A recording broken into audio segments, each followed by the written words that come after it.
We keep hearing that guaranteed basic income uplifts people. But does it? I'm Charles Blaine, and this is Texas Tomorrow. Are you worried about your kids' future? You should be. You're listening to Texas Tomorrow with Charles Blaine. Join Charles as he talks about the people and issues that are affecting you and your family at the local level of government. Advocates for Guaranteed Income, a program that gives select individuals or families a monthly stipend with no work requirement or other requirement other than simply meeting a financial need set by the entity, claim that it helps people permanently move out of poverty. And they also claim a number of other effects from health to family life and education. It's supposed to improve everything. But does it? The largest study on the matter was recently released, and it found that recipients were 2% less likely to be employed than the control participants in the group. Recipients also worked 1.3 hours fewer, and they had 26% increase in hospitalization. And they also found a minor 0.3-day increase in the days that they consumed at least one alcoholic beverage.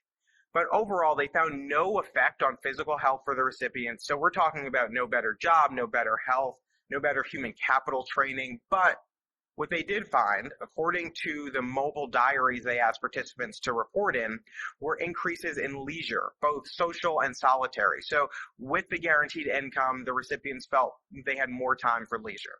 The results aren't as bad as some expected them to be, but they're certainly more underwhelming than supporters of the program had people believing up until this point. And we have local governments across the state and country pushing these policies. Austin and San Antonio, Harris County recently did it, although it was shot down by our Supreme Court of Texas. Stafford, Texas talked about it but never moved forward.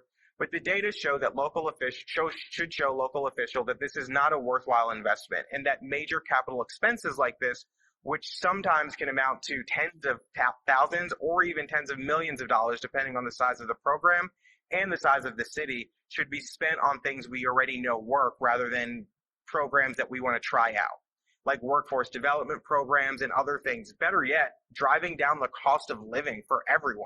Rising tides lift all ships. This is the first of many studies to come from this policy, but these results should signal to officials that it's time to change course before we get too far down this path. We hope they'll listen, but you should take this data and run with it and make sure that if your city, town, county is exploring any sort of program like this, that they're informed that it doesn't have the effects that many would like them to believe it does. My name is Charles Blaine. Thanks for tuning in. Please like, share. Let us know if there's anything going on in your neighborhood that you'd like us to talk about.